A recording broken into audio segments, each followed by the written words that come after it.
Good morning, everybody. We're just going to wait a few moments to let all the attendees come in, as they'll do over the next few minutes, I'm sure.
Good morning again to everyone. I'm Ailbhe Smyth and I'm Chair of Women's Aid. I am absolutely delighted to welcome you all today. Thank you so much for attending on what is a very important day across the globe in the fight against violence against women. The 25th of November is the United Nations Day opposing violence against women and the beginning of the International 16 Days campaign. And today's webinar is one of thousands of events taking place here in Ireland and across the world over the next 2 weeks. It's so important that we take this time this morning to stand in solidarity with women and girls being subjected to violence and with other activists all around the world working tirelessly to end this shameful inequality and abuse of women. Today, I'm very pleased to say that our audience includes Women's Aid staff, of course, and volunteers and board members, staff from other domestic violence refuges and support services right across the country, survivors of domestic abuse, members of the Oireachtas, members of An Garda Síochána, members of the legal profession, staff from the Department of Justice and representatives from TUSLA, the Child and Family Agency, as well as staff from other organisations who support women and children affected by domestic violence, and that would include homelessness services, children's organisations, medical and social work professionals, among others. And of course, we also welcome members of the media. The webinar today launches the new Women's Aid report, It's Time to Talk About Porn, Irish Attitudes on the Links Between Pornography, Sexual Development, Gender Inequality and Violence Against Women and Girls. I know that today's seminar will be extremely informative, and I think it will be a very important conversation about how we as a society start talking about the harm of pornography. We have a really impressive group of contributors today. First of all will be James Browne, TD, who's Minister of State at the Department of Justice, followed by Richard Hogan, then Dr. Gail Dines, Sarah Benson, Dr. Clare McGlynn and Alexandra Ryan. And I am absolutely delighted to be at the helm of today's discussion, as I think this is an incredibly crucial issue for us all to confront and to explore and to talk about. And because I think that creating spaces to start conversations, to share information, to talk about and share our insights always helps to create positive and open change, which, as I think everyone here knows, is urgently needed. Just a few practical housekeeping points. The webinar is being recorded and we'll be emailing you a link to it when it's over. We have a very packed agenda to get through, but there will be some time for Q&A at the end. You'll see the Q&A button at the bottom of your screen. A member of staff will be keeping an eye on your comments and questions, and we hope to be able to pose a number of these then to the panelists before we finish. Can I remind you, please, to turn off your mics, but we'll also be keeping an eye on this from the tech end here. And our hashtags for today, please use them, are hashtag It's Time to Talk and hashtag 16 Days. So it's my very great pleasure to introduce our first contributor today. And he is the James Browne, TD, who is Minister of State at the Department of Justice. And because of a prior engagement, the Minister has sent his apologies as he can't be with us live. But he did want to address our audience. So we're now going to play a short video, which was made by Minister Browne. Good morning, everyone. I would like to start by thanking Sarah, Ailbhe and all of the team for inviting me to speak at this very important event on this very important day. Of course, I would like to be there in my capacity as Minister of State in the Department of Justice to officially support the event. And on a personal level, I wish I could be with speakers on this vital topic. Today, as you are all aware, is the International Day for the Elimination of Violence Against Women. Indeed, it marks the beginning of 16 days of activism against gender-based violence. We are closing in on 2023, and a major obstacle to achieving gender equality in Europe is violence against women and girls.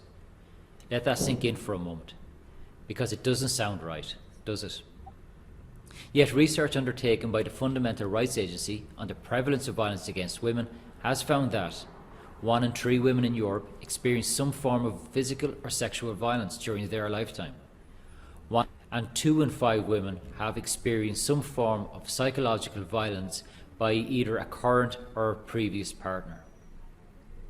Our job, and by our, is to work to change this. And Women's Aid has long been at the forefront of this work. Your topic today, it's time to talk about pornography and male violence against women, including image-based sexual abuse, is one I fully endorse. It is time to talk about it. Not only that, It is time for action. Many of you will know that earlier Zero Tolerance, the third national strategy to combat domestic, sexual and gender-based violence. The strategy was developed in partnership with people working on the front line in the domestic, sexual and gender-based violence support sector, some of whom are here today.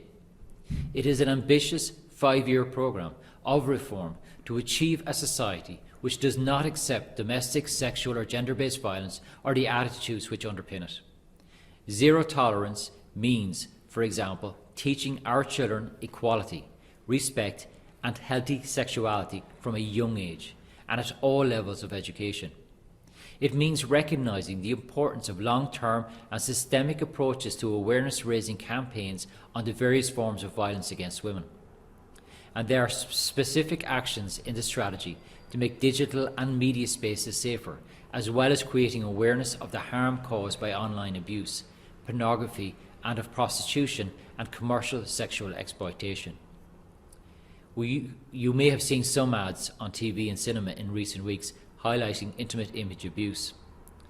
This is a campaign that was launched in September of last year, and we are currently developing follow-up assets, including to highlight the legality of threatening to share intimate images. On this, I am encouraged by some of the findings of the research being launched today. Before we in the department launched our campaign, we carried out a similar survey, asking if people were aware that it is against the law to share intimate images without consent. Some 69% were aware, but the research from Women's Aid show that 85% are now aware. Hopefully, that means the core message of that campaign is being heard and that victims are increasingly aware that there is help available. I'll finish up by reaffirming my fundamental belief that to effect meaningful change, it is really up to all of us as individuals to contribute. To realise that we must, in our everyday lives, do our bit to eradicate existing social and cultural attitudes and contribute to an environment where women and girls feel safe and protected and are safe and protected. Zero tolerance. Thank you.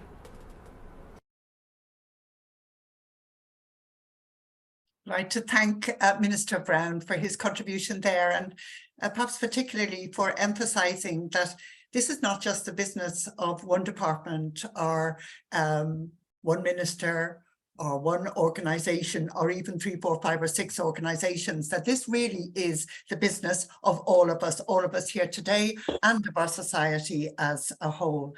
It is my very great pleasure now to warmly welcome Richard Hogan to our webinar. Richard is a systemically trained family psychotherapist and he's registered with the Family Therapy Association of Ireland. He writes every Thursday for the Irish Examiner, and his column Learning Points explores his progressive approaches to mental health promotion. He's the author of the best-selling book, Parenting the Screenager, and he has recently written of his concerns at the saturation of pornography, the ease of access to it for children and young people, and the harm it is having on intimate relationships and on young people and children's sexual development. You're very welcome, Richard. Thank you, Ailbhe. It's great to be here. I just want to say, it's a great honor to be speaking here this morning. I want to thank Women's Aid for inviting me here. This is an issue that I am very passionate about. I've been writing about this in the Irish Examiner for over 5 years now. I've been working in schools for 20 years. And so I've seen over the years the massive change that consuming hardcore material is having on our children, because the moment that we were surrounded by ubiquitous internet and our children were able to, get smartphones, which is happening, unfortunately, earlier and earlier in their lives. The moment they have that smartphone in their life, they take everything that smartphone can bring. They have the world in their hand. And here's the problem. They're only one click away from hardcore sexual material. And so when I was a kid growing up in Cork, to consume pornography, and this is something I've talked about a lot and I've written about a lot, because I just feel it's so detrimental and it has such a deleterious impact on our children's development and sexual maturation, that when I was a kid growing up in Cork, the idea of consuming pornography, first of all, really wasn't in our mindset. you know, but if I was to consume it, I'd have to go down to my local shop and ask my local shopkeeper for one of his magazines. And so that was a magazine. And so you wouldn't even dream of doing that because he knew your parents, and you know you'd be mortified, and you know you just didn't get involved in that kind of a dynamic with your local shopkeeper. And so what's happening now, which is so troubling as I see it, is that when you have the smartphone, you can now with one click be engaged in incredibly, you know, negative and hardcore and explicit images. And so what I've been noticing in myself working in schools is that kids as young as 4th class and 5th class in school have been caught, you know, consuming pornography, and not just pornography, but like, I mean, heavy, extreme material. And we have too many cases in our society. You know, we have too many cases, and I could, you know, I work this in my clinic here in Fitzwilliam Street. I could go through case after case, where I've worked with young boys and young girls where pornography and relationships and adults where pornography has got in there and disrupted their lives. And we've too many cases now in our country here where girls have been murdered, and you know, schoolgirls have been murdered by their school friends. And as it comes out that one of the boys was consuming bestiality and BDSM and at a very young age, there's no doubt about it. The research is clear. You know, consuming pornography increases the chance of violence against women. It dehumanizes women.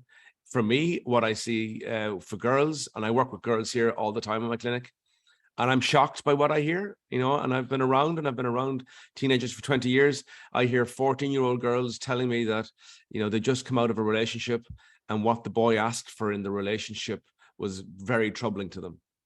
And I'm sitting there as an adult and a father of 3 daughters, and I'm sitting there thinking, where would a young boy get this idea from? That wasn't an idea in my head as a young boy in Cork. So how was this an idea in a young man's head, a 14-year-old boy's head? And it has to only come through access and engagement with hardcore material. And they're surrounded by social media. They're surrounded by, they're more sexualized than ever because of TikTok and you know, these platforms that are so explicit and image based. And so their ideas around sexuality are far more advanced than our ideas were when we were kids. And now they have the potential catastrophe because of disseminating ideas through their phones. I think one of the most important breakthroughs was the arriving of legislation. So that, and I work in schools, and I see that 85%, I've seen that in the last 4 years. I've seen children's ideas about disseminating images of each other change dramatically. And so we know, we have the evidence there that when the state comes in and the government comes in, it does filter down into how children act and behave. And so when I talk to them all the time I talk to teenagers all the time about this, about disseminating information and sending pictures. And I talk to them about, and especially particularly young girls, you know, in perpetuity. When you send an image out there, it's there for good, you know, and you have to be very careful, and you know, and how to understand that if someone asks you for a sexual image, that person isn't really your friend or isn't really got your best interests at heart, and you have to protect yourself against that. And I've worked with that so many times here in my clinic. And it's just so important that we step in. It's an uncomfortable conversation. My eldest daughter is 12 and my youngest daughter is 5. And obviously, you know, you're not going to speak to the 5-year-old about it, but the 12-year-old who's moving into secondary school next year and is asking for a smartphone and all that, the conversation has to happen. It's awkward, but it has to happen. And we have to, where I see where the conversation needs to be is we have to talk to them about pornography and show them the performative aspect of pornography. It's not real life. We have to really delineate for them the difference between real life and this fake hardcore material. And so intimacy, what I see here in my clinic is the impact that pornography has on intimacy. And I work with couples as a couples therapist. And I have a client here at the moment whose relationship after 22 years of marriage has collapsed because her partner got consumed into addiction. And what happens, you see, and this is the key here, what the government needs to come in. And this is where we need legislation. And I can't believe that we're sitting here in 2020, you know, and that there's nothing in place here to prevent an 8-year-old or a 9-year-old from consuming really hardcore material. So what happens here, and where the real problems are here, is around 14 or 15, where the brain is developing and the neuroplasticity in the brain is quite malleable. And so there's dopamine is a neurotransmitter. And so when we experience exciting visual images, dopamine gets released.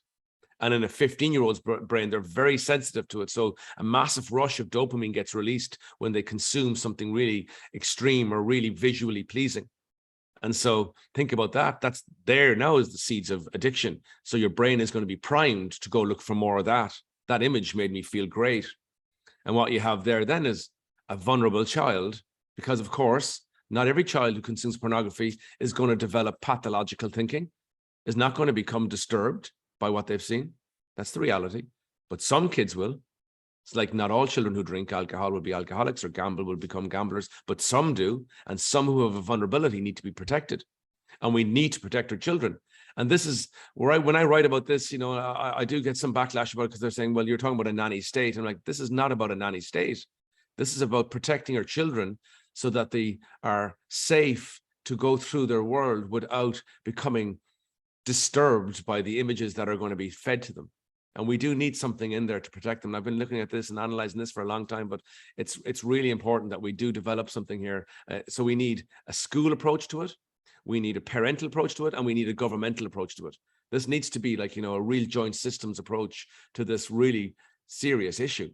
Because when a child gets into that kind of ritualistic behavior, into that pattern of going around and around and around, consuming pornography, feeling good, feeling bad, consuming pornography, feeling good. And so they get caught in this addictive cycle. It's incredibly destructive. And it moves off into their adulthood. And I see it, as I said, as a couples therapist here, where basically, you know, it's really difficult to sit with, where you see a young man with his whole life ahead of him collapsed under the weight of his addiction to pornography.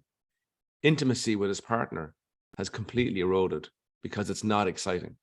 And generally, in my experience, they're suffering with erectile dysfunction because of what they've seen. You know, it's like heroin almost, and then trying to have a pint and enjoy that. And it's like, you know, the difference between the fantasy world is so profound that reality is just boring and banal, and it's not exciting, and dopamine doesn't kick when they're with their partner. And you think about, like, you know, what makes us happy? It's being connected to the people that we love. And what does pornography do? It disconnects us from the people that we love. And it feeds us with this warped sense of intimacy. And so, you know, the things that I see in young men particularly, and we're looking at violence against women, you know, and we have to look at, well, what's the seed of that? A commonality I see with young men when I'm working in my clinic after they've consumed a lot of pornography and they come into me because they realize they're caught a little bit. What I notice the commonality in the conversations is that they have a very low level of empathy towards women. And that's a key thing. That's how people perpetrate terrible things. They have no empathy. They have low empathy for people. And so they come to view women as like they're an object to satisfy their sexual need. And that's a very destructive thing for our children to get into. And we have to be very careful as parents, because the research shows us, you know, and this is bigger than a parenting issue, but we have to be in there and we have to have those uncomfortable conversations because they need to happen. And our children do need to know that that's acting and that's not real life. And that's not a real man with intimacy, and that's not a real woman enjoying intimacy. That's a performative aspect, and that's done for money, and that's not real. And the more extreme it is, the more unrealistic it is. And we have to talk to them about what intimacy is and the wonderful experience that true intimacy brings into a person's life and the connection that they have.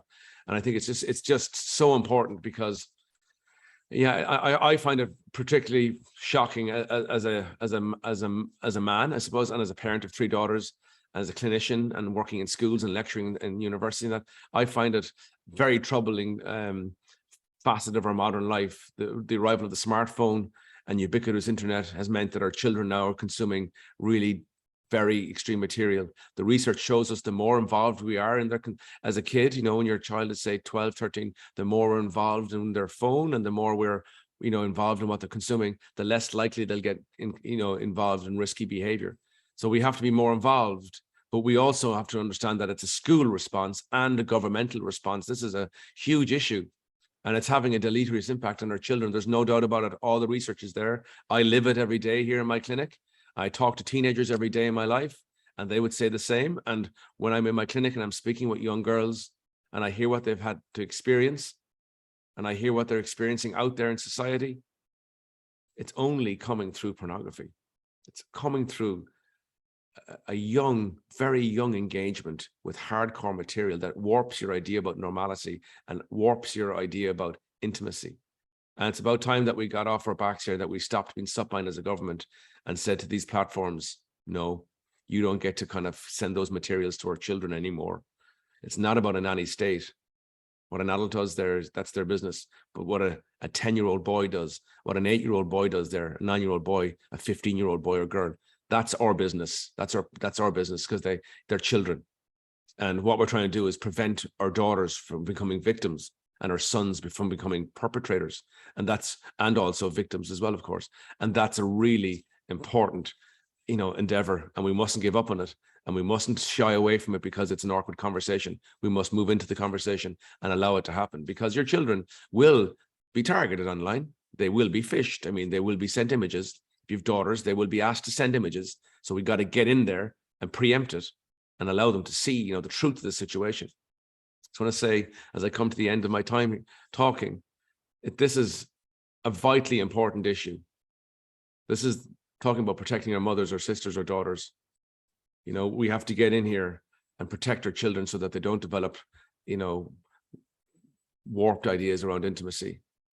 And if we ever really want, to look at this, all you have to do is look at what Ted Bundy said before he died there, before he had nothing left, to lie about. And he said pornography reached out there and disturbed him. And he said that when he was in jail, everybody in there who was motivated against women, through violence, had that seed of pornography started to as a genesis of those, pathological ideas. That was the genesis, pornography. And I've seen it in my clinic, and I've seen what it does, and we have to stand up against it. And I just want to say thanks so much. And I'll be here if anyone wants to ask me a question. I'll stay online here and I'll take some questions. Thank you very much. Thank you very much, Richard. That was really compelling, because you, as you're saying, your own direct experience of working with children and with couples sort of demonstrates and clearly it backs up what the research findings are, and you are a very powerful advocate for action. And it's so interesting, the minister is stressing action, you are stressing action. Today we're all stressing action, and it must be joined up. It has to be an all society response. Thank you very much, Richard. Thank you, and we'll be back to you with Q&A. It's my pleasure now to introduce Dr. Gail Dines. Dr. Gail Dines is the founder and president of Culture Reframed, and she's Professor Emerita of Sociology and Women's Studies at Wheelock College in Boston. She has researched and written about the porn industry for more than 30 years. Dr. Dines is internationally acclaimed as the leading expert on how pornography shapes our identities, our cultures, our sexuality. And she is a consultant to government agencies in the US and elsewhere, including countries such as the UK, Norway, Iceland, and Canada. Some years ago, in 2008, she co-founded the non-profit Stop Porn Culture. As chair of the board of Stop Porn Culture, she has really elevated the group's international profile and helped it to develop into today's Culture Reframed. She is co-editor of the best-selling textbook Gender, Race and Class in Media, and her book Pornland, How Porn Has Hijacked Our Sexuality, has been translated into 5 languages and also adapted into a documentary film. Dr. Dines is based in the United States and would very much like to have been able to join us today, but of course it's Thanksgiving, and she has instead shared her contribution through a video, which we're now going to play. Dr. Gail Dines.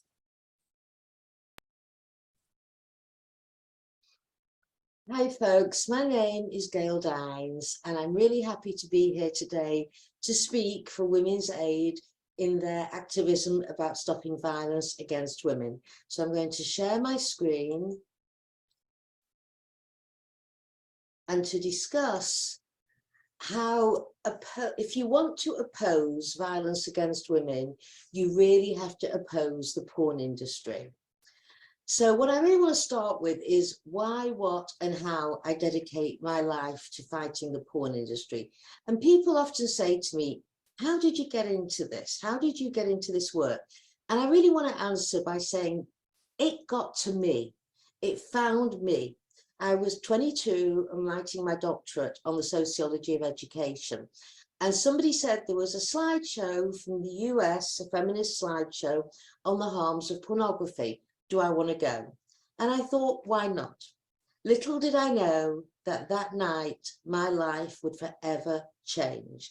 The images I saw, and these were images from Playboy, Penthouse and Hustler, changed my life in that it kind of just was so visceral to me that there was no way women could ever live a life free from fear and free from violence in a world surrounded by pornography. Now, I want to say 30 odd years on, right, I am kind of nostalgic for what I saw that night that changed my life. Because if you would have told me that in the 2000s or so, we're going to have this thing called the internet, and that boys and men are going to have free and easy access to hardcore porn, I would have said, no, that's not going to happen. But you know what? It did. And I still cannot wrap my head around it. So let's talk about the domestication of the internet in 2000. And what this did is it made pornography affordable, accessible, and anonymous, the three drivers of demand. Now, it might shock some of you to know that porn sites get more visitors each month than Netflix, Amazon, and Twitter combined. Yes, put your head around that. Now, the one major company that owns most of the porn industry is called MindGeek, which is located in Luxembourg and in Montreal, and it distributes the vast majority of porn that is consumed in the world. So we have a real monopolization of the distribution of porn. Pornhub is the flagship website of MindGeek. This is kind of the cool, branded website that is seen as the place to be. So just some statistics from 2021.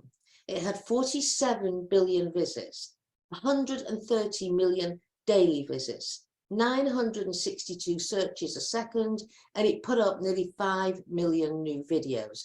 Now, let me just say, there are so many millions of videos up there that if you live to be 1,000, you'll never see even a small proportion. But you know what? As Andrea Dworkin once said, there's never enough porn. The pornographers and the users need more porn.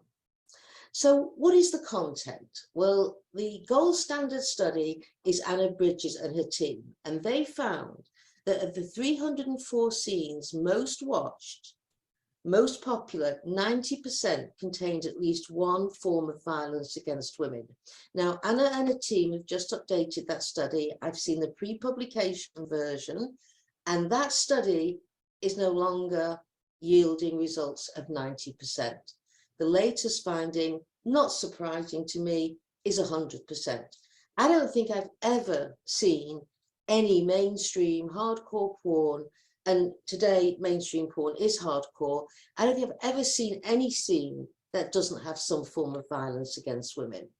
And what we see in mainstream pornography is these are the main sex acts, and this is free, by the way, and you can get to it in 5 seconds. This is gagging, where the woman is gagged with a penis so far down her throat she can't breathe. Strangulation, which is hands around the throat, where I've often seen women virtually pass out. Now, strangulation is extremely dangerous because you can have a heart attack, you can have a stroke, or you can have long-term brain damage. But this is increasingly becoming mainstream in the real world. In fact, there was a recent study that asked college-age students about their past sexual experience, and it was the past one, the one they'd just had, not all over their life, the last one, and 1 in 3 said they had been strangled. So where is this coming from if not porn?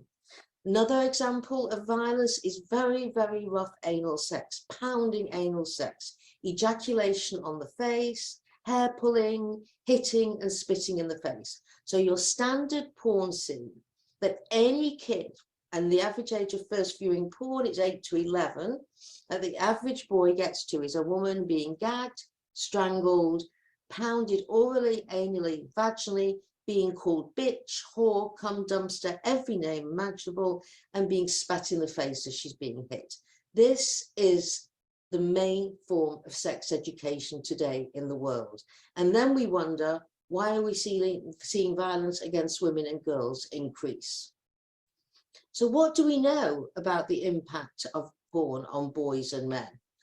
So we have over 40 years of peer-reviewed research. Anyone who argues there's no effects either doesn't know the research or is willfully misrepresenting it.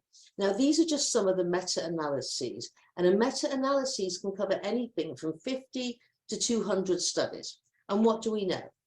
We know the behavioral risks, that porn consumption increases risks of sexual intercourse at a younger age, higher number of partners and casual sex partners, engagement in risky sexual and casual sex, erectile dysfunction, low libido, difficult orgasming, preference for pornography over actual sex with a partner, physical and verbal violence against women, and an increase in sexual aggression, sexual coercion, negative attitudes, and sexting.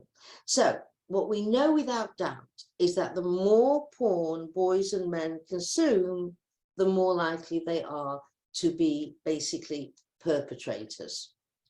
So what are the psychological and mental health risks?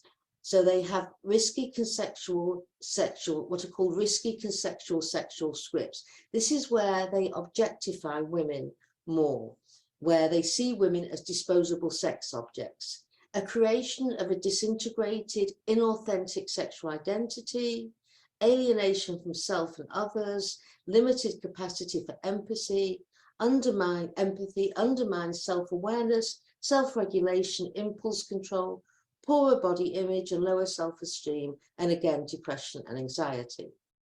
What we also know is that boys exposed to porn are 3.3 times more likely to engage in problematic sexual behaviors. Again, that's some form of aggression.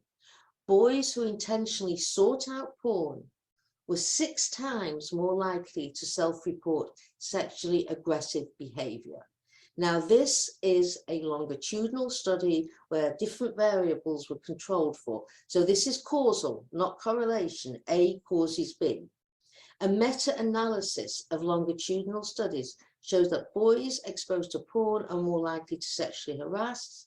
Nearly 70% of boys who frequently, that was considered daily, used porn reported that porn made them want to try out what they'd seen. So again, given the research, this makes sense. Now, what are the challenges? Because we are living in a crisis. This is a public health crisis of the digital age. And I want to talk about the challenges that I and Culture Reframed and other anti-porn organizations face. So the first one is, when it comes to raising awareness about the harms, is that parents and professionals are actually unaware of the size and the scope and content of the porn industry. They believe the myth, not my child. Other children may be using it, but not my child. Professionals are nervous to discuss porn with parents, colleagues, and adults and young people because of their lack of knowledge, because of pushback from their colleagues, and also they're nervous about doing this because of what the response of their donors will be. We are also up against one of the most well-oiled PR machines in capitalism. The goal of the PR machine of pornography is to legitimize it, glorify it, and render invisible the harms. And they have a lot of money to put behind this PR machine.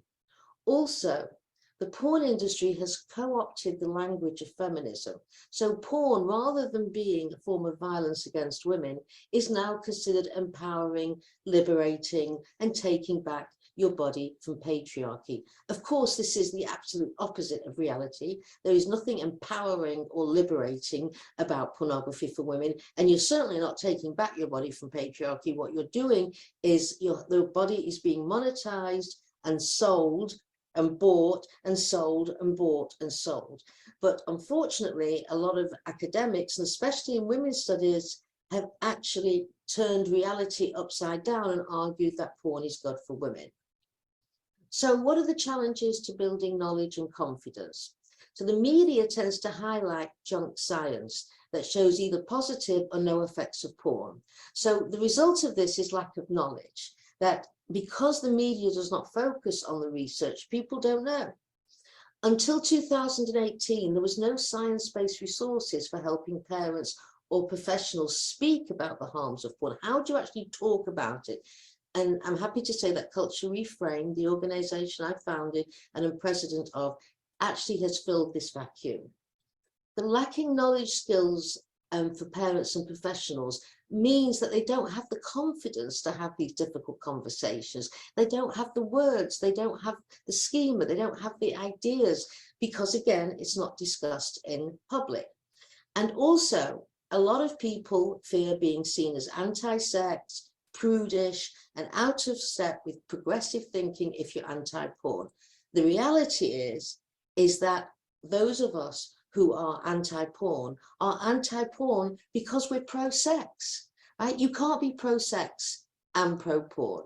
You have to make a decision, because the most anti-sex images you'll ever see are in pornography. Now, also, what are the barriers to promoting social change?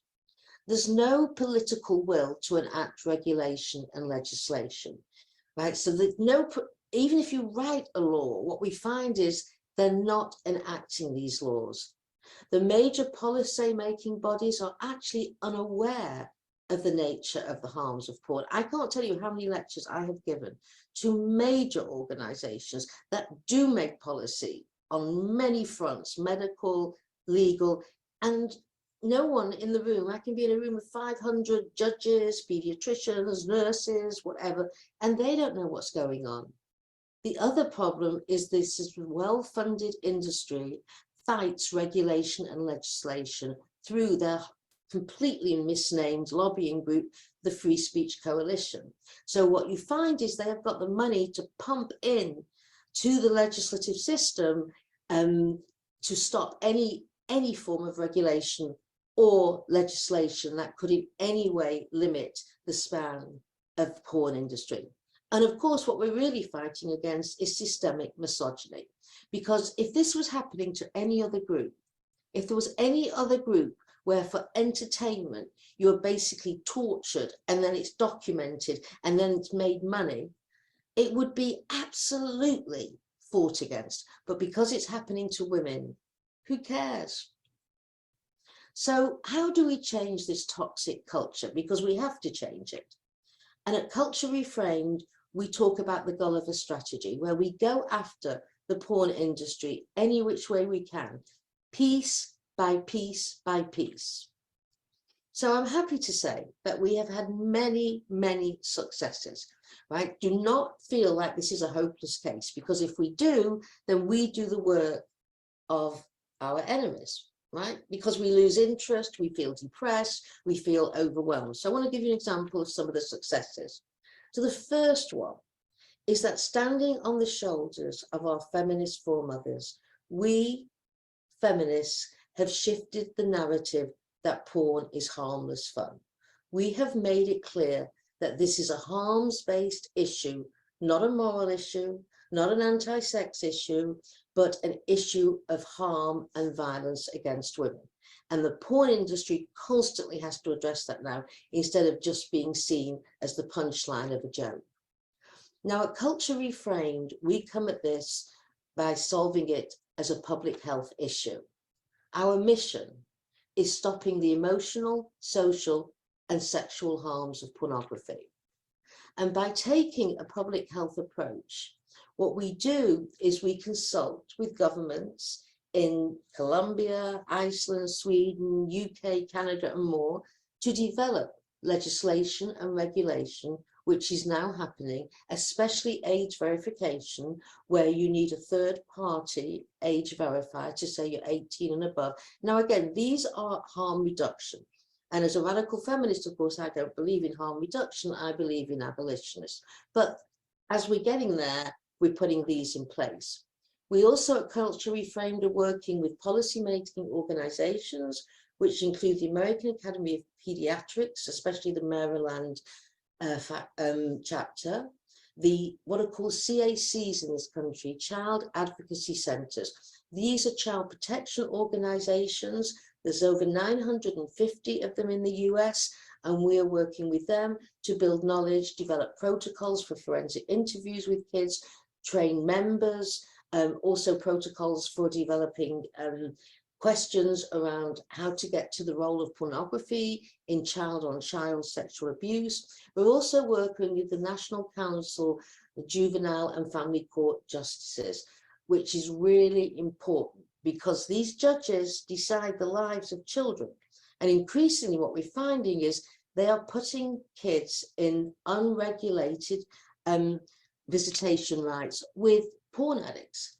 And these fathers are going on porn binges for 8 hours as the kids are in the other room watching 8 hours of videos. We're also linking pornography with the prostitution to expand the equality law. And I'm happy to say that this is one of the methods that France is taking. So at the moment, I've been working with the French government to figure out ways in which we can call pornography as prostitution with the camera going. So the equality model says that we basically have to outlaw prostitution, and pornography we tag on because it's one more form of prostitution. We have also undermined the legitimacy of the porn industry, which is absolutely critical to do, because they have to pump more and more money into gaining legitimacy, and it's not working because there's a lot of law cases against MindGeek for using images of children, for also using trafficked women, and also for the violence that they're perpetrating against women. Now, the key protective factors in a public health approach is who do you educate? You educate parents, educators, legal professionals, and medical professionals. Why? Because these are the people who come into contact with kids the most. And our programs for parents engage parents and professionals to deal with the harms. Our programs are online, free, they're multidisciplinary and collaborative. And we have experts drawn from pediatrics, developmental psychology, neuroscience, parent education, sex education, adolescent therapy, and sociology, working to build all of our programs. Our sample topics for parents of tweens are on boundaries, consent and privacy, managing technology, navigating online and offline friendships, leading discussions skillfully. Our modules for parents of teens are looking at the physical, emotional, and cognitive development of teens, healthy relationships, toxic masculinity, sexting and the digital footprint, and how to stay safe online from predators and human trafficking.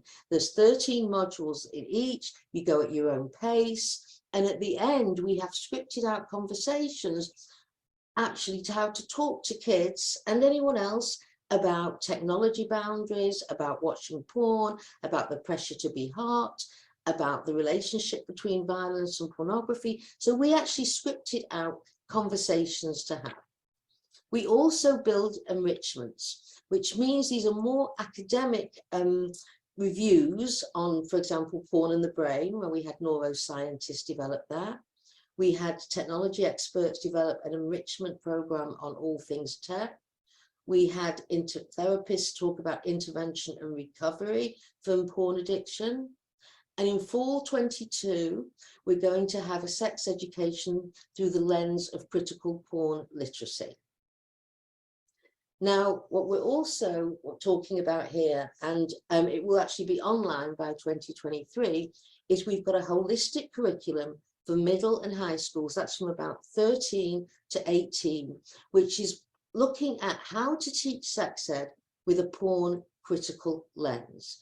Because you cannot go in and teach sex ed to kids who've already had their sexual template formed by pornography. It will come with PowerPoints, it will come with teacher plans, lesson plans, overall guidance for teachers. So basically we're handing out for free an entire semester or terms curriculum. To contact us, you go to culturereframed.org, just click on contact and sign up for our newsletter.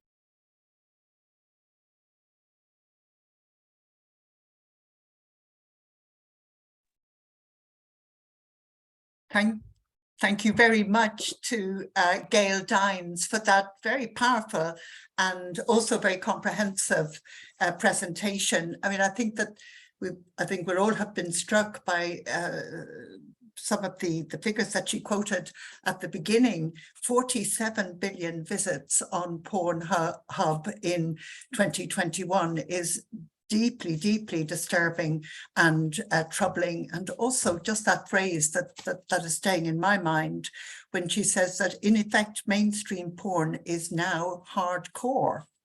So it was very good to hear Gail actually looking at what the challenges are, naming it as a public health crisis, and then looking at the ways in which we can move towards a whole society approach to combating this terrible harm and damage, which really tracks all young people today. And to talk finally about the very practical work in public awareness raising and education that the organisation she's president of, Culture Reframed, is actually doing and modelling, of course, for other cultures, for other countries. I am now going to, having thanked Gail very much for that very powerful presentation, it's now my pleasure to introduce Sarah Benson.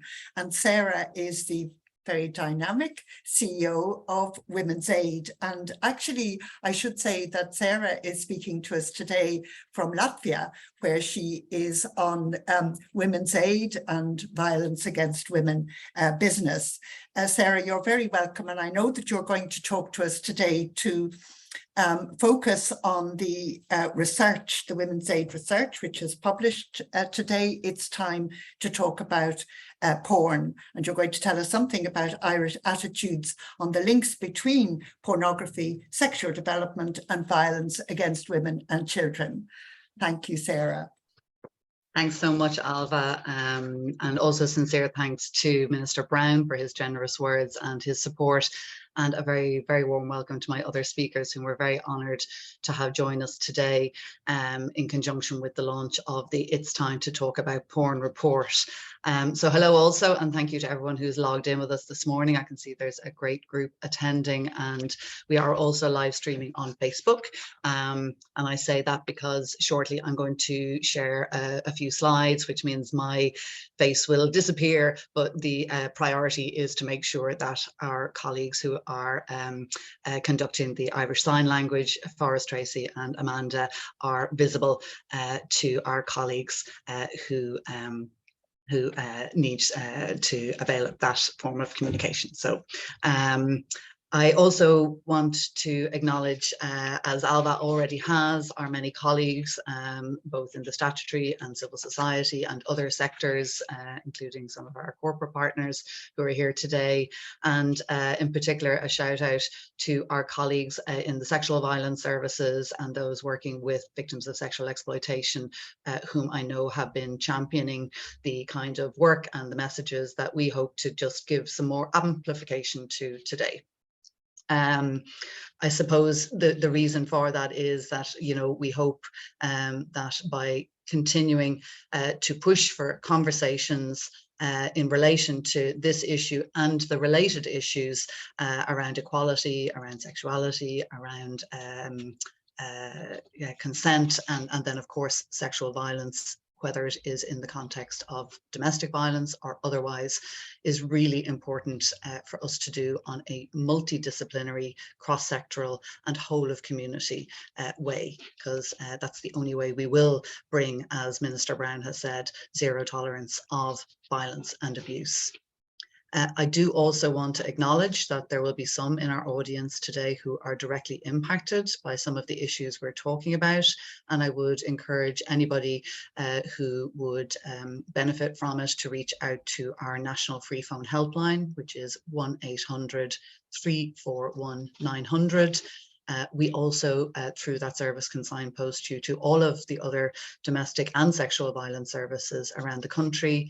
And for those of you who may be younger or have young people in your lives, I'd like you to be aware also of our dedicated and new and more dynamic resource for younger people, which is the website 2intoyou.ie.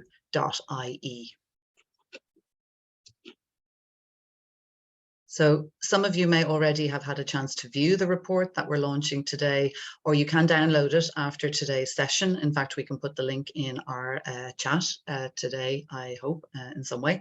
And as I say, it is also live on our website and being shared through our social media channels. So I'm just going to pause quickly to share my screen, and I will see you again at the end.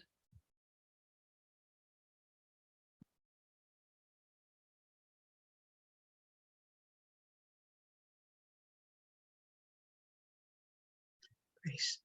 So our new report demonstrates the national concern about the harm of pornography on society and on children and young people in particular.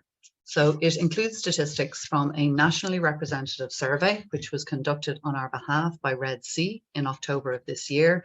And it confirms that the majority of the Irish public believe that pornography is contributing to gender inequality, sexist double standards, unrealistic sexual expectations, normalization of requests for sexual images amongst children as well as adults, and directly contributing to coercion and violence against women and girls, including image-based sexual abuse.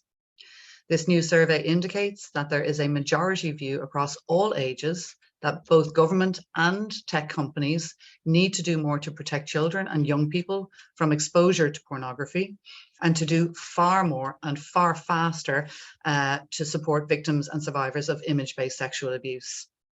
There is strong support for age-appropriate education for children and young people about sex, relationships, mutuality, consent, and respect as part of the school SPHE and RSE curriculum, and which should include a focus on how pornography is not representative of any of these things. So there's a lot to digest in the report, but I wanted to pull out just some key statistics this morning. So pornography is seen by the vast majority of the Irish population, 71%, as harmful to society. And porn is believed to negatively impact sexual health development, gender equality, and consent. While the majority of men, 60%, agree that pornography is harmful to society, the level of concern is significantly higher amongst women at 82%. And this gendered difference is a trend that is consistent across almost every area of concern that we surveyed. And I'll say a little bit more about this in a moment. But we've also found that almost 2/3 of people, 63%, believe that pornography leads to increased sexual violence in society. And 1 in 2 people believe that pornography increases inequality between men and women. Revealingly, 76% of all young people aged 18 to 25 are concerned about the harm to society of current availability and prevalence of pornography and about its harmful impacts. The vast majority of that age group, 81%, believe that pornography is contributing to more frequent demand by some young men for rough or violent sex, and it's undermining consent. And this is really alarming because this is an age where many are engaging in their very first sexual relationships. And we know from engaging with young people and from other studies that what young men are expecting in sex due to their consumption of porn is something that young women in particular are genuinely becoming fearful of. Most people, 74% in the survey, agree that pornography negatively impacts on the sexuality development for young people, and 75% believe that pornography makes children and young people more vulnerable to requests for sexually explicit images and videos. While there is a majority consensus in the study in most areas, there is a very notable and statistically significant difference between male and female attitudes and levels of concern about pornography. Women are more concerned and see it as more harmful than men do. So while the majority of men, as I mentioned, 60%, agree that pornography is harmful to society, the level of concern is significantly higher amongst women, 82%. The survey also found that there is a majority belief that pornography undermines men's respect for women, but not that it reduces women's respect for men. And this is most likely explained because, as Gail has already indicated, and Richard before her, Pornography consistently and disproportionately portrays women in extreme, degrading, humiliating, and dehumanizing ways. And because the most negative impacts in real life of pornography are experienced directly by women and girls. So they're bearing the brunt of the harm. Other research shows that boys as young as 8 years old are accessing pornography online, and that 1 in every 3 porn videos depicts explicit sexual violence or aggression. It undermines the social, emotional, and cognitive development, sexual development of boys. Excuse me. And it's young girls who are paying the price. It also does, as Gail and Richard have already acknowledged, harm young boys and men. The exposure to pornography at an early age is a traumatic and confusing experience. And evidence shows that the earlier you watch pornography, the more likely you are to suffer with depression and anxiety and experience sexual dysfunction. The connection between increased access to pornography and increased levels of violence against women is very real and deeply concerning. And this was one of the motivating factors for Women's Aid in commissioning this study. In recent years, we have witnessed with alarm how technology has made pornography increasingly accessible to children and young people in particular. But we also hear from women accessing our frontline services that pornography regularly plays a role in the verbal, sexual, and physical abuse that they're subjected to by their male partners. The levels of physical aggression during sexual assaults are shocking, with women disclosing that they have been strangled to the point of unconsciousness during sex. And as Gail has already noted, there are very serious risks. The one she didn't mention, though, is actual death, which, non-fatal strangulation is about to become a criminal offence here, which we really warmly welcome because it is so dangerous. Women have also been completely degraded, including being called the most horrific names during sex. They also have disclosed that their abusers have forced them to watch and reenact pornography. And this includes disclosures where women have been raped and coerced into sexual acts, including with other men. Women have also disclosed that their partners have criticized and compared them with women featured in pornography. That women have also been threatened by their partners or exes to have intimate images shared with others. They have had videos taken without their consent and shared. And they also have reported that children have been exposed to inappropriate content on their father's phones during custody or access, which has included dating sites, prostitution sites, sexualized photos, and pornography. And as I said, we've actually supported women directly who have had the terrible violation of intimate image abuse, image-based sexual abuse, where their intimate images were circulated online, including on porn sites. However, Women's Aid is really encouraged that the first time pornography is specifically named as an issue that needs to be challenged in the Irish government's 3rd national strategy to prevent and combat domestic, sexual and gender-based violence. It's acknowledged that this needs to be addressed as part of the eradication of the social and cultural norms that underpin and contribute to gender-based violence through age-appropriate education, information and awareness programs. However, more does need to be done. And in the survey, 71% expressed the belief that the government and tech companies alike can and must do more to protect children and young people from exposure to pornography, and do far more and faster to support victims and survivors of image-based sexual abuse.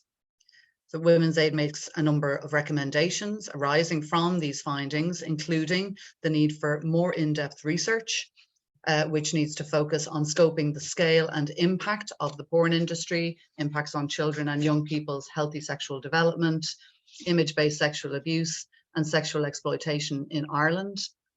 We need open, honest, and age-appropriate sexuality and relationships education in school at both primary and secondary level.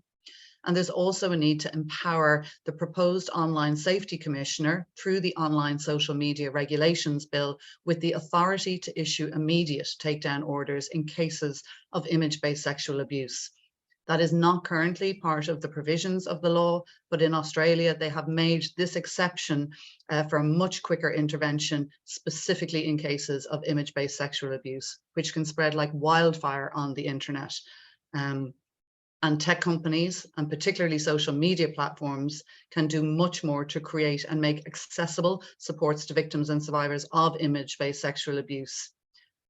And finally, the government should examine practical and effective measures, and Gail gave us some examples of what they might be, to take on and target the business model of a wholly unregulated international multi-billion euro industry, which has an appalling track record of exploiting vulnerable people, including children, for profit. Everyone needs to be involved in the conversations and the movement, and crucially, the action to fully eliminate misogyny, violence, abuse, and inequality, because rejecting degrading and negative sexual and gender stereotypes and standing up to industries that perpetuate these is really to everyone's benefit, and not just now, but also for future generations. Thank you. Thank you very much indeed, Sarah, for highlighting really the key findings from what is a very important piece of research. And I mean, it just occurs to me listening to you there that while I think the overall thrust of the research may not be and won't be a surprise to the vast majority of people, all of the people probably attending today, that there are very important findings in there, not least of which is that key one of the gendered differences, which is really very striking when you think that almost 2/3 of people believe that pornography undermines men's respect for women, but that 77% of that is women and just 53% is men. It actually sums up, I think, the extent of the problem that is to be faced. So the recommendations, the thoughtful recommendations that are contained in the report are really very important for tackling the issue on a number of different levels. Nobody has said that this is not a complex issue. It is, and I think that the report goes through that in detail. So thank you very much, and let us hope that you enjoy the snow in Latvia on your meetings. I am now going to introduce Dr. Clare McGlynn, and very welcome back with us. Clare, I know that you have spoken on many occasions at our events on this and related issues. Clare is an Honorary King's Counsel and is Professor of Law at Durham University in the UK. Her particular area of expertise is in the legal regulation of pornography, cyberflashing, and online abuse. It was her pioneering research which developed the concept of image-based sexual abuse, and that has shaped criminal laws in many countries across the world.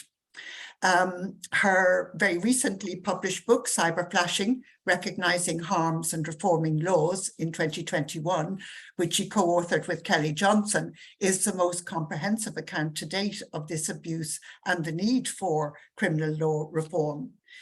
She has also, very importantly, worked with Google, Facebook, TikTok, and so on to develop their policies. And her research on the sexually violent nature of mainstream porn is the largest study so far of online porn content and has been reported on internationally.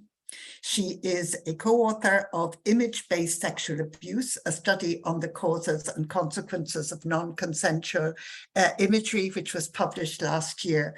Clare, you are a very busy person. Thank you so much for being with us again today.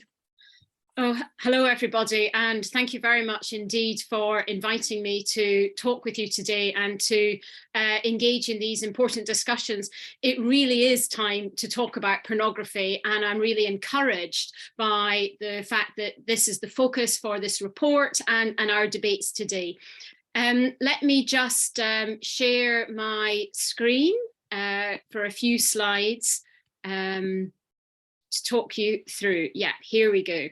So just a few thoughts and comments from me for our discussion.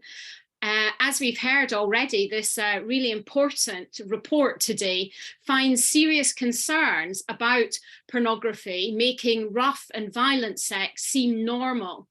And I guess my point is, as others have already said today, is that these concerns are valid. This is not some sort of moral panic or unjustified concerns. And in making that argument, I draw from research that I've done with colleagues in the last couple of years. And this was a study of the top 3 pornography sites, including Pornhub, which Gail Dines was mentioning earlier. And what we wanted to do was look at the front pages of those porn sites and look at what sort of material was being shown to the first-time user. And you'll see there that our study found that 1 in 8 of the titles on those front pages described sexually violent content. Now, a couple of important things about this is that this is the landing page for these websites. So that's what the first-time viewer, perhaps the young teenager, is seeing. But it's also what the porn companies themselves are choosing to showcase. So this is about, going back to some of the points already made, about holding the porn companies and platforms to account for what they're choosing to show us and choosing to display. The other point I wanted to raise today is, whilst we're talking a lot about what's on these mainstream pornography websites, we must not forget the wider role of social media. Now, many of you may know, may not know, but some of the social media sites like Twitter, for example, are awash with pornography. It's actually true when many people talk about Twitter actually being a pornography website, it's very much the case. On Twitter, there is easily and freely accessible, and you only have to be age 13 to go onto Twitter, rape pornography, cartoon child sexual abuse material, and lots of rough, choking pornography. So it's not just the mainstream pornography websites we need to be concerned about. Similarly, if you go onto a search engine like Google, rape porn, and type in rape porn, pages and pages of websites come up that are easily and freely accessible. TikTok and others, there's widespread discussion of rough and violent sexual material. So the point here is we can focus on the large scale mainstream pornography websites, but we must not, I think, let out of our sight the likes of Google and Twitter, where we make it very easy to access violent pornography. And this report at the bottom here, why do we let corporations profit from rape videos? That's the title of a New York Times story about 18 months ago, 2 years ago, trying to highlight the role of the mainstream pornography companies in perpetuating and normalizing violence against women and girls. Want to just say a little bit then as well about the connections between pornography and image-based sexual abuse, which a number of others have highlighted so far. And the Women's Aid report really importantly shows concerns over pressure being made to share intimate images and their distribution without consent. Now, it's definitely the case that much pornography is normalizing non-consensual sexual images and videos. On many of the mainstream pornography websites, there's whole categories around image-based abuse and non-consensual material, hidden cameras, spy cameras, revenge porn, etc.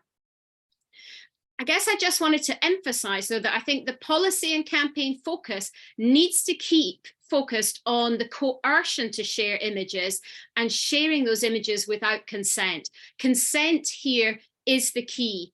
Young people, and indeed surveys show many older people, we might not want to admit this, are taking and sharing intimate images with consent. Now, that is what happens in society, and that's perfectly acceptable for people to express themselves sexually how they choose to. It's consent that is key. So what I want to make sure is that we're not putting the pressure on our young girls to take responsibility here for not sharing images. The focus needs to be on those boys and men who are sharing images without consent. And we need to talk about consent being the key to all sexual activity. Threats to share images is as well a common form of intimate partner abuse, and we must ensure we keep that at the forefront of our discussions and debates, because these threats can be a very harrowing experience, because it's an ongoing fear of threat and of images being shared without consent.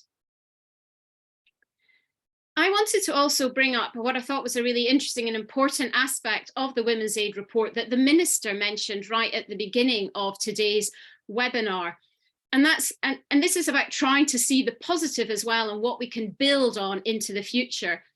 The report shows what I think is a good level of awareness about the criminal law introduced in Ireland in recent years.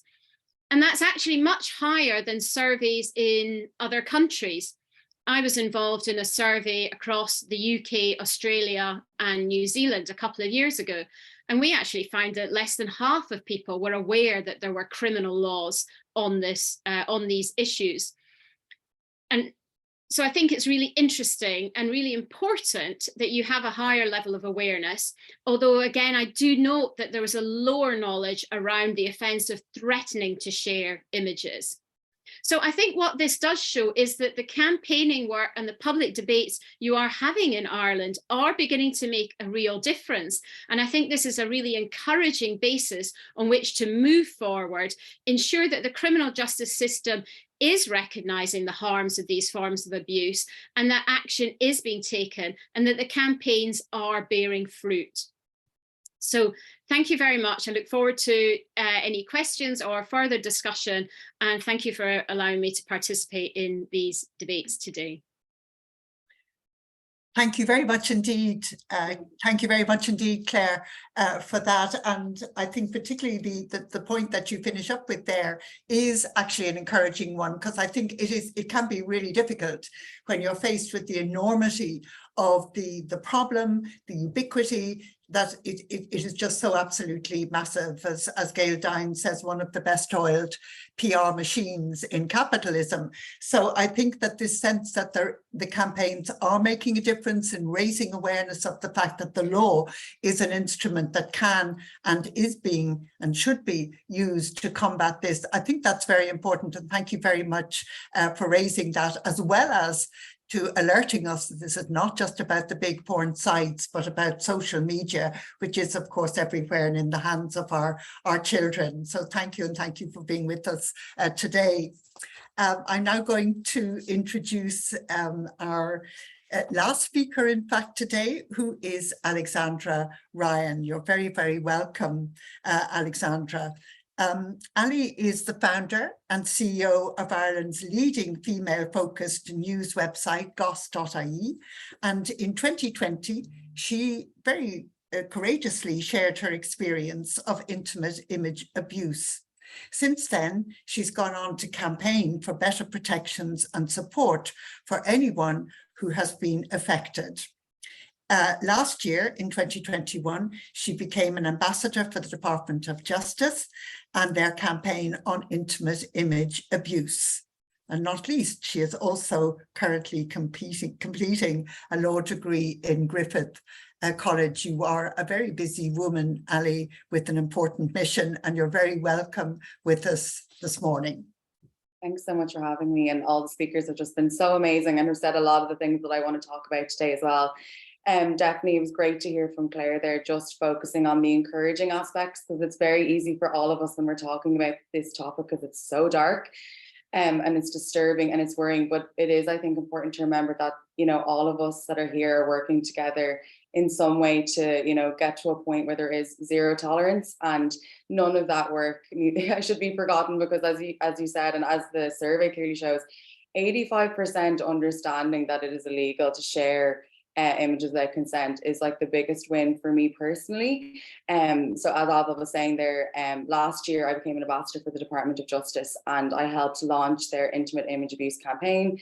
We did a national press conference, dozens of interviews, which was really difficult at the time, but to see that result now, that so many people understand that this is illegal and understand the consequences of it, makes all of that worth it.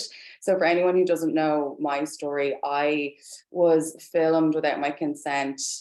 I'm nearly forgetting the year now because I'm trying to block it out, in 2015. So I was filmed having sex with somebody that I trusted, and I didn't know I was being filmed. And after that, a woman he later went into a relationship with found that video and basically threatened to release it. And I was blackmailed and harassed for years. And it was only because this happened to me that I realized there was no law at all in multiple facets of the situation. So for example, being filmed without my consent wasn't illegal at all. Only last year that became illegal. So 2020, President Michael T. Higgins signed it into law. And in 2021, it became the law. So it's insane to think that now that I'm sitting here and it's only really been a year since that has become illegal. So there was no form of justice for me at the time. Sharing those images was also not illegal, and threatening to share the images weren't illegal as well. So I unfortunately was a part of a campaign of blackmail and threats, and a lot of it took place on social media, which is another really important thing that we're all chatting about today. So I would wake up every day and there would be a tweet, it was mainly on Twitter, from the person who had this video threatening to share it, saying that it was being watched by people. This is a video I've never seen, and I also didn't even know existed until all the threats started. And there was nothing I could do. I couldn't talk about it. I couldn't give my side of the story. It became like gossip all around Dublin. Everybody was talking about it, but I was so terrified to talk about it because I knew it was still legal for the video to be shared. So if I started talking about it, people were going to have an interest and they were going to watch it. And if I had done anything in terms of legal, I was talking to lawyers, will I try to sue her? Will I try to sue him? Everyone's advice to me was don't, because then they're just going to share the video to get back at you. So it was a really, really horrible 5 years of my life where genuinely I woke up every day thinking this video is going to come out. And I know we call it intimate image abuse now, but it is important, I suppose, to discuss why it was called revenge porn. And that is something we want to move away from now, but it is really important to understand why it was called that, because today the main topic is pornography and society's obsession with pornography, how harmful it is. And I do think this obsession with pornography feeds really into this world of intimate image abuse, because it's mainly men that are taking these photos and videos and sharing them amongst themselves. And I just don't think that would be happening if they weren't already exposed to pornography. And a few people have mentioned today, some of those sort of porn videos where it's like secret hidden cameras, all that sort of stuff. If a video like that was shocking in the first place, we would know that maybe pornography isn't a problem, but it's not shocking, and things get shared all the time. And it is across the social media sites as well. You see stories all the time of maybe a girl that's ended up in hospital or has tried to kill herself because a video has been shared or an image has been shared.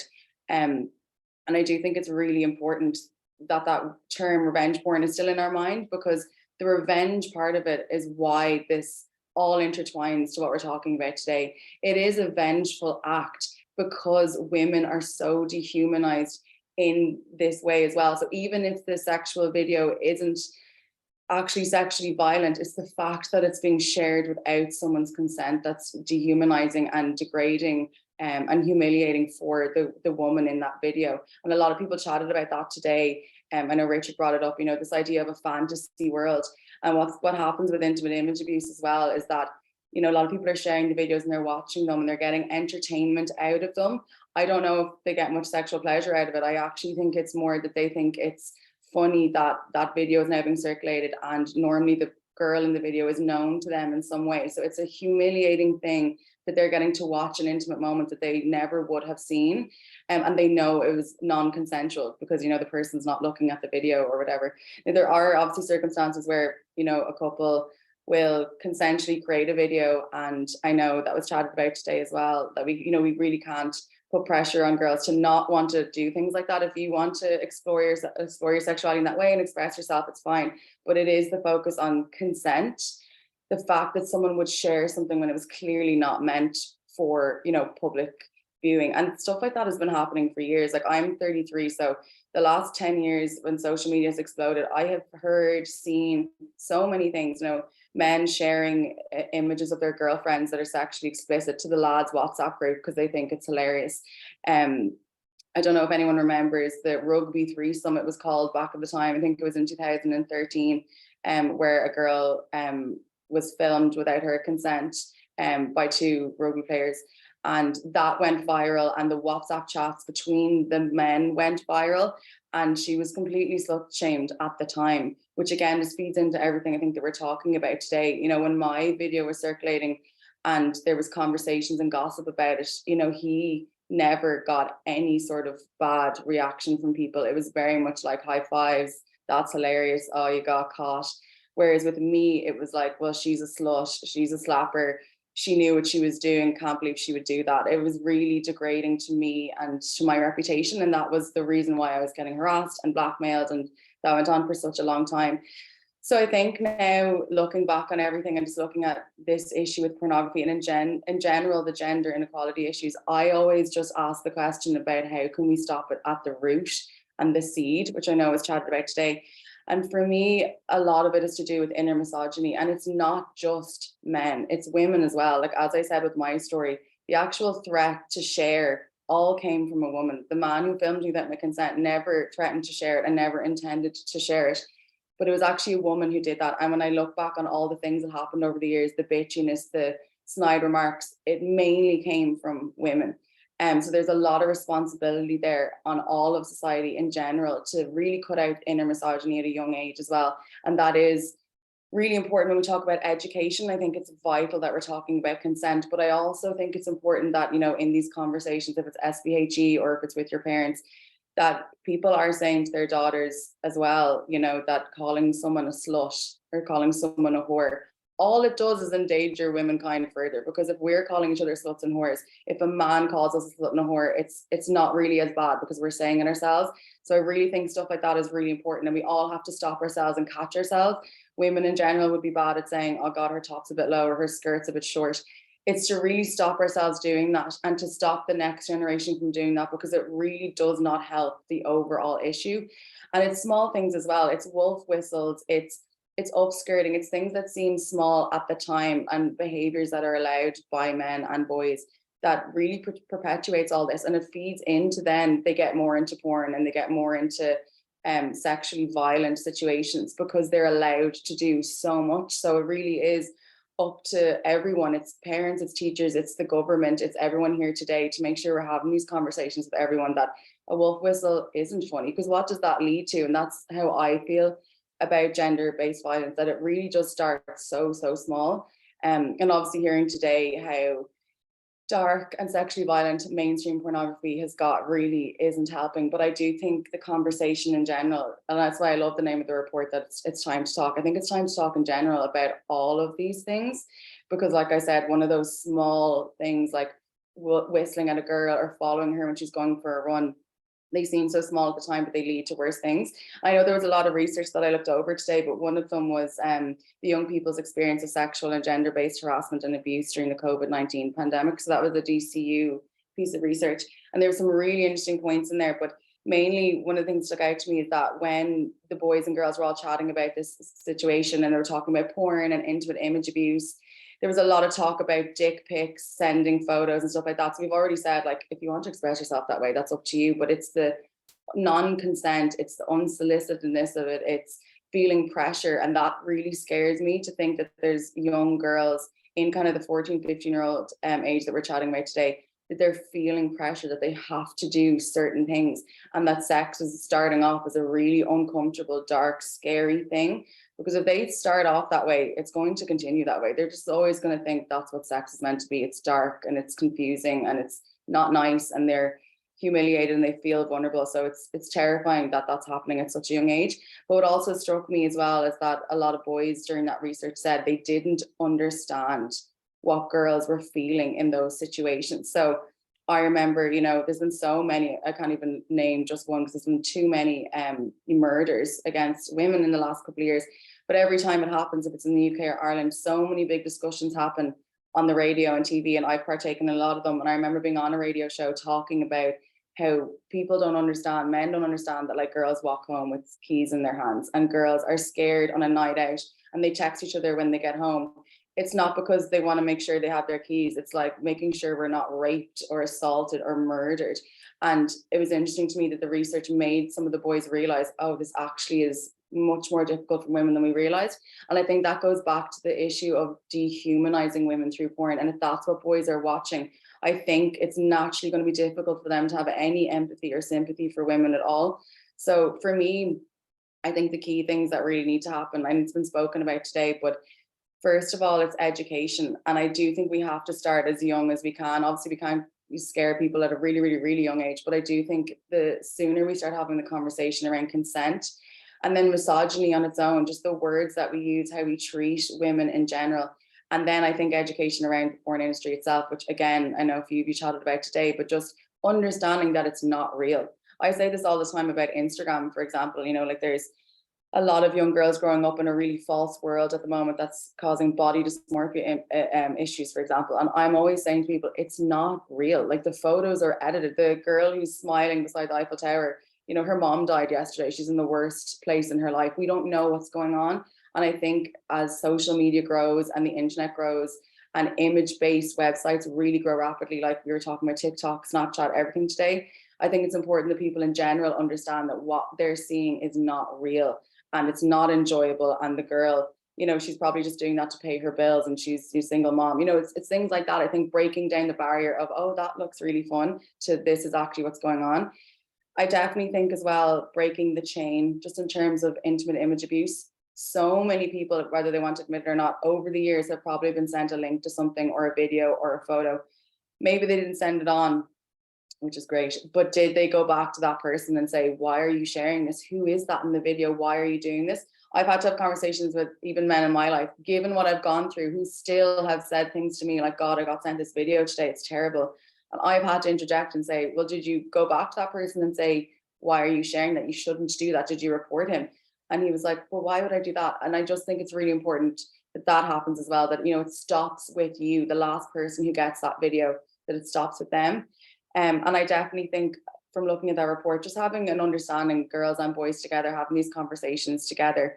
And then definitely, obviously, with everything, the third national strategy, you know, with the campaign I did for intimate image abuse, I was mainly launching hotline.ie, which was a new system to report intimate image abuse. And when I met with Minister McEntee a couple of weeks ago, she said that over 700 images had been removed within the first 6 months, which was amazing to hear, because a system like this did not exist. It was not illegal.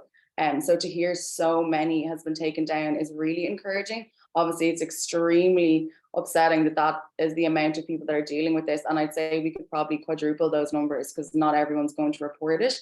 But it is encouraging to see some change there. We definitely need better changes. And for me personally, I think the main focus in terms of intimate image abuse and porn in general is corporate responsibility, that I know has been chatted today as well, but just making online social media sites actually liable for what's going on.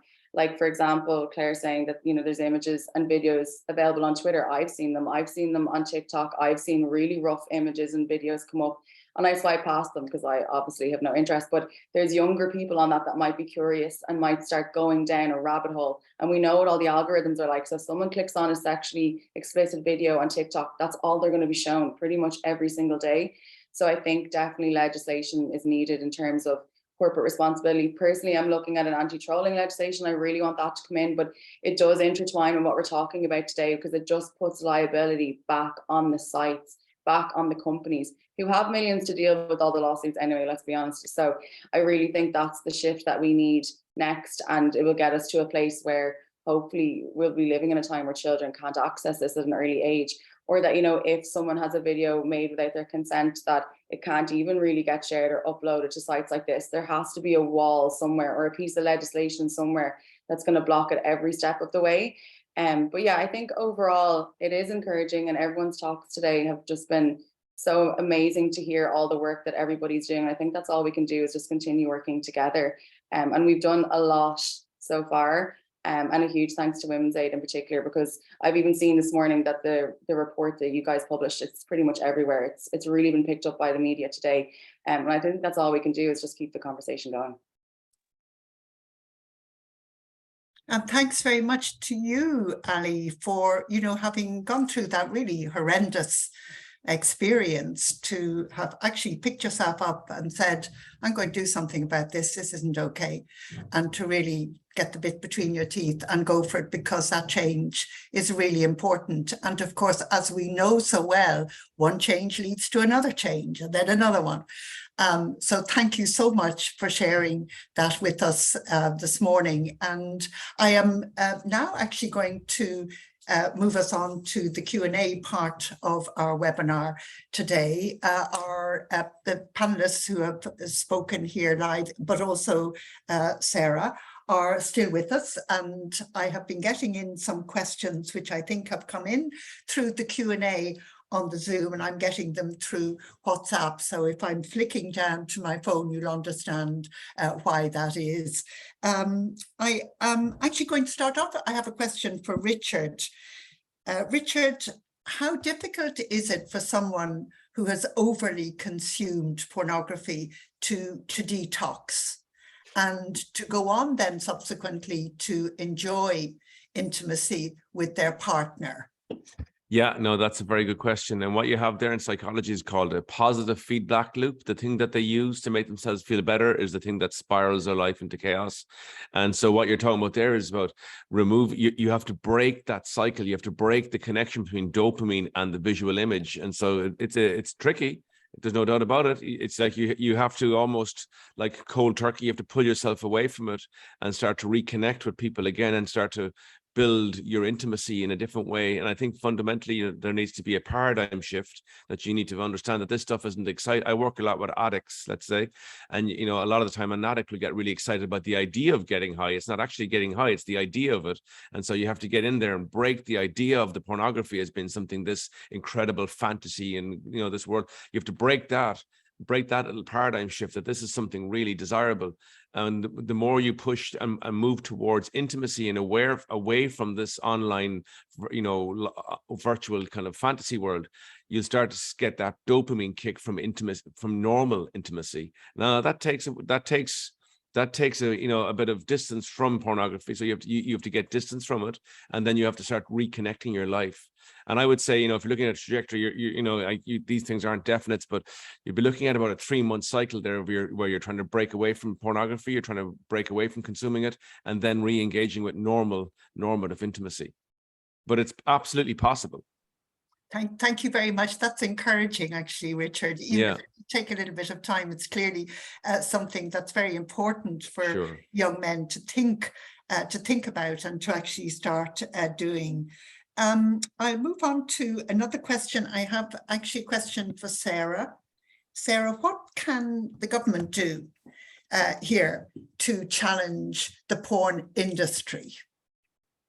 Yeah, actually, I saw somebody ask that question, and Gail actually gave some really good pointers on that. I mean, we are talking about something that feels almost like smoke or water through your fingers, but actually it's not. It's a business. It's a for-profit industry, and there are quite a few things that have already been done in the international setting, some of which Gail mentioned. Some are around tackling the business model itself, so kind of going after the industry, and the main way of doing that is going after the money. And in the United States, for example, a class action was taken against MindGeek, who are the owners of Pornhub, and others, on behalf of a significant number of people, particularly girls, but not exclusively, whose child sex abuse material was widely shared persistently for many years across all of the MindGeek platforms. So it was child trafficking, and they were successful. And so as part of that, then what was leveraged was the fact that banks like Visa, or banking institutions and functions like Visa and MasterCard were providing critical mechanisms for payments to those sites, and they then pulled that support to the company. So that's one way, is going after the money. We don't necessarily have to do the same thing here. We can leverage what has already been done in other jurisdictions. And then the other side of it, she mentioned something called age verification, which I really think that Women's Aid really think that the government should look at. It has been done in the UK. And it is a way to try and more protect children, minors, from exposure to consumption, whether accidentally or on purpose. I think more often than not it is accidental. You have young children, I'm sure Richard could speak to this, is like where they quite innocently type in a word like boobs into the internet, and what they get is something entirely different. So so this is ways of trying to ensure that the tech companies, and as Claire has really clearly said, it isn't just about MindGeek, it's all of the search engines and all of the platforms that are also conduits for it. So I think looking at very pragmatic, practical ways to go after the business model, and also, you know, regulatory ways which have to have the cooperation or the requirement of the tech industries to follow ways to protect. I mean, Claire may also have something to add to that as well from her own work. I might kind of hand off my question to her as well. I'm sure you have another one for her, but she may like to add to that. Yes, well, thank you very much. I mean, it was really very interesting to hear how the challenge to corporates, that corporates must actually take responsibility, and that's really very important. That's come up in almost everybody, I think, in all of the presentations this morning. But I will then go on actually to Claire, and you might bear in mind, Claire, Sarah's point there. But I wanted to ask you something a little bit different, because you conducted very powerful research with survivors of image-based sexual abuse. And I just wondered, were there any key findings from this that you didn't have time to share when you were speaking earlier on, but that you might like to add to now? Yeah, thanks very much. I think Alexandra's spoken very eloquently about the harms and impacts of these various forms of abuse, and that's certainly what came through in all of the research I've done with victims. In a sense, they've talked about how their lives are a kind of social rupture, in a sense that they divide their lives into kind of like before and after the impacts of any of these forms of abuse. And so it can be very devastating.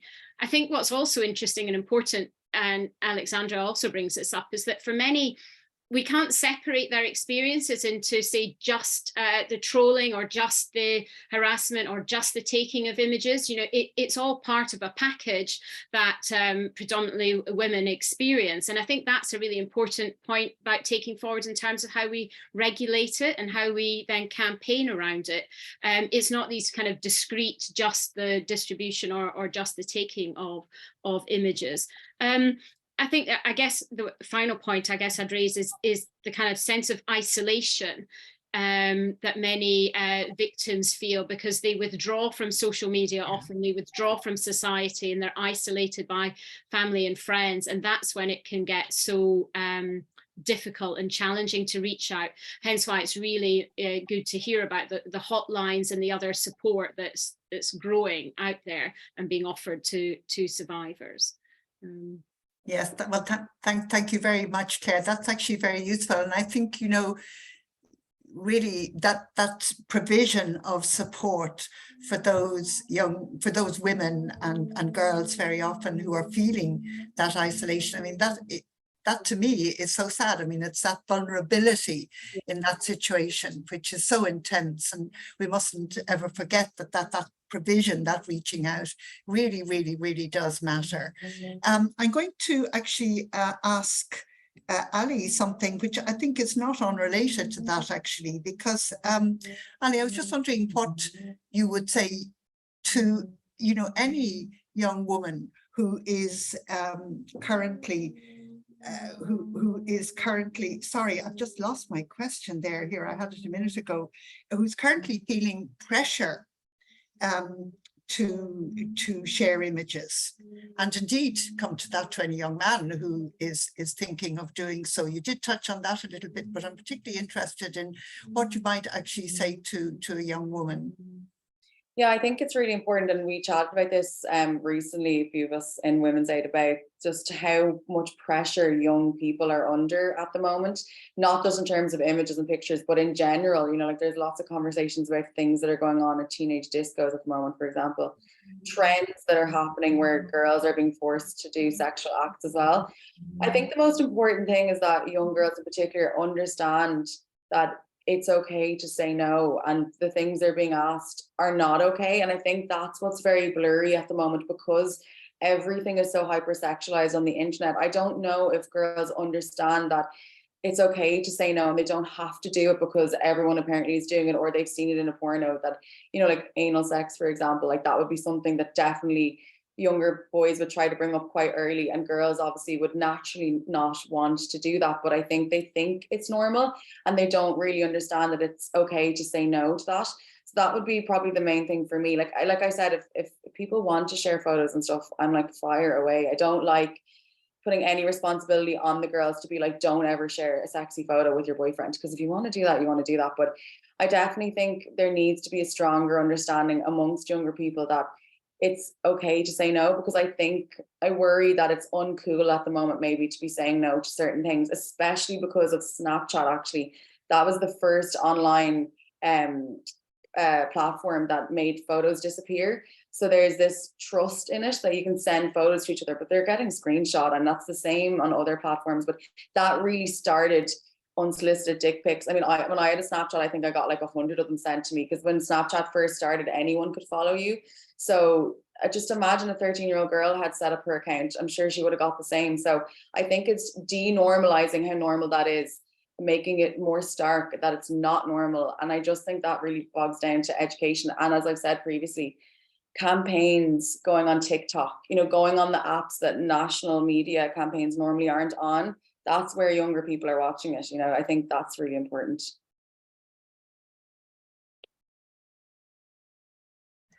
Sorry, that goes to a point that you made very strongly, actually, in your talk, when you emphasized the importance of consent. I mean, there is something absolutely fundamental about consent, and it's good to see that there are campaigns, good campaigns going on currently around the issue of consent. It's incredibly important, obviously. I might just ask you, just while I have you there, so to speak, what do you think social media companies who are not linked formally to the Garda intervention, what should they do to be more supportive of those who are subject to image-based abuse? The thing that bothers me is that there's nothing in place at the moment. And I don't know if people noticed, but during COVID, you know, if you said the word COVID on your Instagram, and a box immediately came up being like, for more information, check out hse.ie. That was something that was done worldwide. So every platform in the world that was owned by Meta, that used to come up to make sure there was no disinformation. So I can't understand why words like rape, choking, things like that aren't coming under the same sort of system. Like, there very easily be a way to create an algorithm that would stop content like that ever going live in the first place, let alone things being shared. So that's something I think needs to really come in. But the only way it's going to happen is through legislation. It's through severe pressure on those companies, because the companies are well aware. You know, there's been a lot of research done into not just sexual violence, but violent videos in general, especially in America, that get shown, you know, shooters that go to malls and schools, they're live on Facebook and things like that. So they are under pressure in some ways, but I think as a country, we need to be able to create specific legislation that if there's videos here, if there's photos here, they're falling under a specific law. And it does kind of intertwine with anti-trolling and defamation and stuff like that, that we basically create a protection where our image and the right to our reputation, stuff like that, is protected to the point where the sites have to intervene. At the moment, the way the legislation is in Ireland, the person that shares a video would be criminally liable, which is fantastic, but Facebook isn't. So if it gets shared on Twitter, it's brilliant. Hopefully that person goes to jail, but there's no damages remedy in terms of if it did ruin someone's reputation, or they did lose loads of brand deals, if it was someone in the public eye, for example. There's no one that can actually pay for that, and there's no criminal damage done to the company. And I think until we get to that point, why would they stop sharing it? None of them are getting in trouble. So, and it's driving more people to the site. So I don't know how we're going to do it. It will get done. I have 100% faith that something will happen in the next 2 years here. But I just think we're going to have to be very particular about it, because it needs to hit all of the things we talked about today, and it's not going to be easy. Yeah, so we are actually... back to corporate responsibility and to the importance of ethical behaviours on the part of corporates. And that, of course, is extremely difficult for profit-driven organizations to understand or accept. It is very, very difficult. Sarah, you wanted to come in on that as well. Yeah, just to add to what Ali is saying, actually one of the things that we asked in the survey was whether people agreed that company directors of social media and technology companies should be held liable. And there was a very, very strong support. I think it was well in excess of 70% across all ages. So I think that's definitely a really key point, is who takes responsibility. And while we have this online social media regulations bill, which is working its way through at the moment, it's clear that there isn't going to be a mechanism to regulate the firms, and there's going to be a very heavy reliance on them fulfilling, signing up to certain guidelines and practice, and they're going to have to be very robust. But one of the things they are also going to absolutely have to do is create agreements between themselves, because when we're supporting women who've had their images run like wildfire across the internet, is they are separately contacting Meta, they are separately contacting TikTok, or it's, well, maybe less on TikTok, but they're having to separately contact all of the platforms with very little success and a long delay in every case. And every minute that goes by, those images are leaping from platform to platform to platform. So it's something that's really urgently needed. I would love to see legislation, and if it's not going to be around the taking down of them, maybe it is to make liability around the harm that they cause by their neglect. Thanks, Sarah. I mean, a lot of work to be done. Just before we close the question and answer session, I just wanted to ask Richard if you could say something, perhaps very briefly, Richard. Just I'm aware that in our audience today, there will be parents or guardians of young people, children and young people, who are worried, but really not sure how to actually broach the issue, how to talk about the subject. As you say, it is awkward, it is uncomfortable. Would you have any just little nugget of guidance to give them? I say little nugget because we don't have very much time, but would really appreciate it if you have something to add there. I think you're on mute there, Richard. Sorry, it is very important that we do talk about it. It's in the silent spaces that abuse exists, and the last thing we want our kids is to be isolated. And what Claire said there about the isolation is also in the world of the child who is consuming pornography. That becomes very isolated very quickly. What I'd say to parents, if you've got boys, the car is a great place to have a conversation with a boy. Right, so you're not looking at each other, and you're driving on the road, and your son is looking out the window. It's always a very nice little tip for a teenage boy to have a chat about what's going on in their lives, and to ask them about pornography. Have they consumed any pornography? Have they seen? It's a hard conversation, but we can't shy away from it, and we have to talk to our daughters about appearance versus reality, and Instagram, and filters, and fake lives, and in perpetuity images, and we always got to get in there and prevent. Prevention is better than cure. Here, it's a very we want to get in early and tell our children about what they'll possibly come in contact with, which they will come in contact with, and how to manage it if they do come in contact with them. So the car is a really good little tip for a boy. Thank you very much. I would say from my own fairly slender experience, the car is pretty good for a girl too, actually. Yeah, exactly. Yeah. At any age, actually. So, and I'm just thinking, it really is also about helping all our children, young people, to really value and respect themselves, and that's it. have that sense of their own self-respect to be able to say, no, that's not right, that's not for me. But also, of course, to be able to look forward to, if I can put it that way, to really healthy, enjoyable, pleasurable sexual relationships and lives. And it's lovely to hear Ali emphasizing how important it is for people to be able to do these things consensually, because I think it is important for us to keep saying this is not about a nanny state. It's not about a moral panic. It's not about being punitive. It is about protecting children, and it is also about trying to combat misogyny and combat the inequality against women and girls.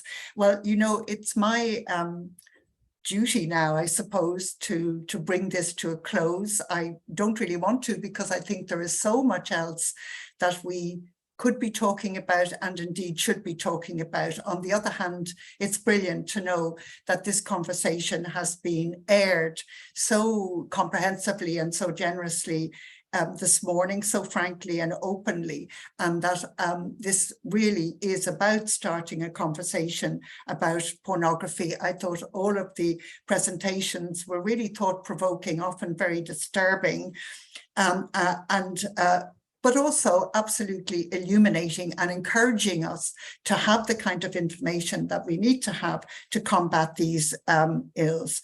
And I also, of course, very much appreciate the fact that if we feel uncomfortable and awkward about these conversations, they are very important, and we can always use the car or even other forms perhaps of public transport to have these chats with young people in particular, so that we can create a real zero tolerance of all forms of violence against women. I know that, you know, this is the start of a conversation. It is absolutely for all of us, at all levels in our society, and certainly I know that Women's Aid will be playing our part in contributing and in continuing to contribute to this conversation. I hope that everybody will be able to take what you've heard and learned here today and put it into circulation, if I can put it that way, in a very, very positive way, even on social media. Why not?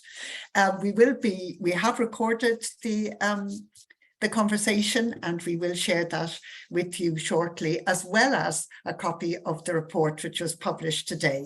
So, you know, I really want to thank all of our contributors, beginning with the Minister for his very supportive comments, and each one of you, our panelists here, who have been so informative and really have given us so much to think about. And I also want to say, as chair of Women's Aid, a very big thank you to the CEO and all of the staff of Women's Aid, and perhaps in particular Christina Sherlock and the great communications team in Women's Aid, who do such fantastic work in putting the word out and bringing us all together to have these opportunities to exchange views and insights, and very importantly, hard research-based information. I believe myself that the more we can pull these issues of sex and sexuality out of the dark place and bring them out into the open, the more we can actually acknowledge the damage and the harm that is done, and really start talking about it so that we can end it, so that we can both protect people, but also, very importantly, end it the better. And I want to thank everybody who attended today, because I know that your hearts and your work are that you're all committed to achieving the zero tolerance of violence against women and girls that we all work so hard to try to achieve. So thank you all very much for attending this morning, and may I wish you all a happy weekend, and also a very productive 16 days of the UN, 16 days of the campaign opposing violence against women and girls. Thank you all very much. Thank you.